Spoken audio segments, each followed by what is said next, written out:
एक post social media के ऊपर वायरल है, जिस पोस्ट में ये बताया जा रहा है कि सरपंच के लिए नई क्वालिफिकेशन आ गई है और इस नई क्वालिफिकेशन को लेकर कहा गया है कि सेक्शन 6 जो है जम्मू कश्मीर पंचायती राज एक्ट 1989 का सेक्शन 6U के तहत अब ये कहा गया है कि अगर किसी को भी नॉमिनेशन पेपर भरना है पंच या सरपंच के लिए किसी पंचायत हल्का में, तो उसके लिए कोई क्वालिफिकेशन बताई गई है। पहला ये कहा गया है कि उसका परमानेंट रेजिडेंट जम्मू कश्मीर का होना बहुत ज़्यादा ज़रूरी है। दूसरा ये कहा गया है कि उसका पंचायत के इलेक्टोरल रोल में, उस पंचायत हल्के के इलेक्टोरल रोल में नाम होना ज़रूरी है। तीसरा ये कहा गया है कि उनकी उम्र 25 साल होनी चाहिए। चौथा कहा गया है कि वो 12वीं पास होना चाहिए। उसके बाद ये भी कहा गया है कि अनसाउंड माइंड का नहीं होना चाहिए। उसके बाद ये भी कहा गया है कि वो सरकारी मुलाजिम नहीं होना चाहिए। ये भी कहा गया है कि वो किसी लोकल बॉडी या हल्का पंचायत का मेंबर नहीं होना चाहिए, सैलरीड सर्वेंट नहीं होना चाहिए। उसके बाद ये भी कहा गया है कि वो किसको सरकारी मुलाजमत से डिसमिस नहीं किया गया होना चाहिए। वो लंबरदार या गांव का चौकीदार नहीं होना चाहिए। उसको किसी मामले में 2 साल से कम की सज़ा, किसी भी जुर्म की पादाश में 2 साल से कम की सज़ा नहीं मिली होनी चाहिए। और उसके बाद ये भी कहा गया है कि 3 साल के पीरियड को लेकर unless a period of 3 years or such period as the government may allow in any particular case. उसके बाद सेक्शन 60 जो है पंचायती राज एक्ट 1989 का अपेंडिक्स M5 ये भी लिखा गया है। वो नॉमिनेशन फॉर्म जो है एफिडेविट के साथ अपेंडिक्स 6 के तहत फिलअप करना चाहिए। ये पोस्ट सोशल मीडिया के ऊपर वायरल है और इसी वायरल पोस्ट को लेकर सोशल मीडिया के ऊपर हर व्यक्ति अपनी टिप्पणी देने में लगा हुआ है। कईयों ने कह दिया कि जनाब सरपंचों के लिए अब क्वालिफिकेशन आ गई, अगर सरपंच 12वीं पास नहीं होगा, सरपंच के लिए अगर आपको चुनाव लड़ना है तो 12वीं पास होना ज़रूरी है। सेक्शन U भी आ गई। ये सारी चीज़ें आ चुकी हैं और पढ़े लिखे अक्लमंद लोग भी ये कह रहे हैं कि जनाब संशोधन हो गया, अब सरपंच जो है अनपढ़ नहीं होंगे, अब पढ़ा लिखा सरपंच होगा, अब 12वीं पास सरपंच होगा। ये सारी बातें सोशल मीडिया पर चल रही हैं। क्या हकीकत है इस न्यू क्वालिफिकेशन पर सरपंच इन J&K?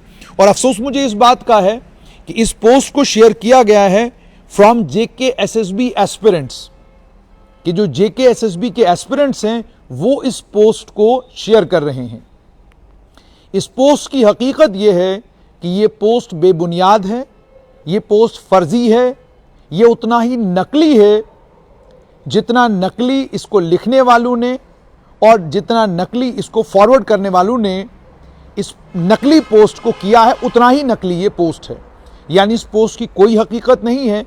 उसकी वजह सिंपल ये है कि जब आप जम्मू कश्मीर पंचायती राज एक्ट 1989 की बात करते हैं, आपको याद होगा कि 5 अगस्त 2019 को जब जम्मू कश्मीर का संविधान ख़त्म हुआ, जम्मू कश्मीर के संविधान के ख़त्म होने के साथ में जो पंचायती राज का कानून पूरे मुल्क में लागू है, वही पंचायती राज का कानून जम्मू कश्मीर में भी लागू हो गया। और उस पंचायती राज कानून के अगर सेक्शन 6 को आप देखते हैं तो उसमें लिखा हुआ डिस्क्वालिफिकेशन ऑफ मेंबरशिप, कि अगर कोई शख्स किसी हल्का पंचायत का मेंबर है, वो चाहे पंच है चाहे सरपंच है, उसको डिस्क्वालीफाई कैसे किया जा सकता है। उसमें पहली बात कही गई थी is not permanent resident of the state. अब इसमें भी इन्होंने परमानेंट रेजिडेंट का जिक्र किया है, जो पोस्ट वायरल किया है। परमानेंट रेजिडेंट 5 अगस्त 2019 को खत्म हो गया है। परमानेंट रेजिडेंट के खत्म होने के बाद यानी अब आपका परमानेंट रेजिडेंट सर्टिफिकेट जो PRC हुआ करता था, वो परमानेंट रेजिडेंट सर्टिफिकेट अब ना तो इंपॉर्टेंट है, ना मायने रखता है, ना उसकी कोई कीमत है। तो ये पोस्ट फेक है, ये पोस्ट नकली है। उसका सबसे बड़ा प्रमाण ये है कि इसमें बात की गई है परमानेंट रेजिडेंट की, जबकि जम्मू कश्मीर में अब परमानेंट रेजिडेंट का कानून ही नहीं है। तो यहीं से पता चलता है कि ये पोस्ट फेक है, ये पोस्ट नकली है। उसके बाद बाकी तमाम चीज़ें यहाँ से कॉपी की गई हैं। उसके बाद जैसे इसमें कहा गया एम्प्लॉयमेंट, वो किसी सरकारी मुलाजमत में नहीं होना चाहिए, किसी लोकल बॉडी का मुलाजमत नहीं होना चाहिए, 25 साल से कम उम्र का नहीं होना चाहिए, अनसाउंड माइंड का नहीं होना चाहिए, कॉम्पिटेंट कोर्ट से उसे क्या कहते हैं बरी किया होना चाहिए। अगर किसी कॉम्पिटेंट कोर्ट ने उसको इंसॉल्वेंट डिक्लेयर किया है तो भी वो इस चुनाव में पार्टिसिपेट नहीं कर सकता। अगर वो किसी हल्का पंचायत में तनख्वाहदार है तो भी वो इस हल्का पंचायत की मेंबरशिप का मेंबर नहीं बन सकता, पंच सरपंच नहीं बन सकता। लंबरदार है, गांव का चौकीदार है, उसको सरकारी मुलाजमत से डिसमिस किया गया है, लोकल बॉडी से, हल्का पंचायत से डिसमिस किया गया है। और उसके बाद ये भी कि उसका उस हल्का पंचायत के इलेक्टोरल रोल में नाम होना जरूरी है।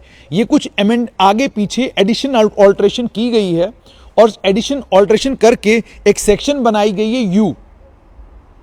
ये बात जितने भी पढ़े लिखे और समझदार नौजवान हैं और जो सोशल मीडिया के ऊपर एक्टिव हैं उन्हें भी ये समझना होगा कि जम्मू कश्मीर के पंचायती राज के कानून में संशोधन करने का, क्योंकि वो एक्ट है, रूल्स नहीं है, यानी रूल्स के अंदर संशोधन करना अगर है तो वो लेफ्टिनेंट गवर्नर के दायरे इख्तियार में है। लेकिन अगर पंचायती राज के कानून में कोई बदलाव करना है, वो बदलाव की ताकत इस वक्त सिर्फ और सिर्फ पार्लियामेंट ऑफ इंडिया के पास है, उसके अलावा वो ताकत किसी के पास नहीं। यानी अब बिल आएगा, वो लोकसभा में जाएगा, लोकसभा में उस कानून के अंदर संशोधन होगा और कानून के अंदर संशोधन होने के बाद नया कोई कानून बन सकता है। तो कोई सेक्शन ऐड करनी है या कोई सेक्शन डिलीट करनी है, ये ताकत सिर्फ और सिर्फ इस समय लोकसभा और राज्यसभा के पास है। जब तक जम्मू कश्मीर की अपनी लेजिस्लेटिव असेंबली नहीं बनती, जब तक जम्मू कश्मीर की अपनी लेजिस्लेटिव असेंबली का तायुन नहीं होता, तब तक ये सारी ताकतें जो हैं वो लोकसभा और राज्यसभा के पास हैं। इसीलिए अब शेड्यूल ट्राइब, वैसे तो रिजर्वेशन का जहां तक कानून है, उस कानून को लेकर तो ताकत है ही मरकजी सरकार के पास, लेकिन कोई भी बिल, जैसे आपको याद होगा पब्लिक यूनिवर्सिटीज बिल जो जम्मू कश्मीर से केंद्र सरकार को भेजा गया, क्यों भेजा गया? क्योंकि उसे पार्लियामेंट में टेबल किया जाएगा, लोकसभा में हो जाएगा, और अगर लोकसभा में पब्लिक यूनिवर्सिटीज बिल पास होता है फिर राज्यसभा में जाएगा। जब राज्यसभा से वो पारित हो जाएगा उसके बाद जाकर वो पब्लिक यूनिवर्सिटीज बिल कानून बनेगा। कोई अमेंडमेंट जिसे हम कहते हैं, वो अमेंडमेंट करने का इख्तियार इस वक्त मरकजी सरकार के पास है, केंद्र सरकार के पास है। वो इख्तियार जम्मू कश्मीर के लेफ्टिनेंट गवर्नर के पास या जम्मू कश्मीर के सिविल सचिवालय में काम करने वाले प्रिंसिपल सेक्रेटरी या कमिश्नर सेक्रेटरी के पास नहीं है।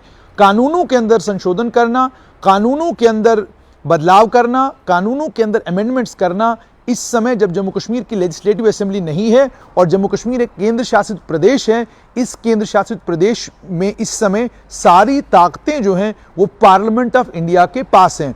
तो जम्मू कश्मीर पंचायती राज कानून के अंदर अगर कोई भी बदलाव होगा, वो बदलाव जो है पार्लियामेंट करेगा, लोकसभा और राज्यसभा करेगा। वो बदलाव जम्मू कश्मीर की सरकार कानून के अंदर नहीं कर सकती है।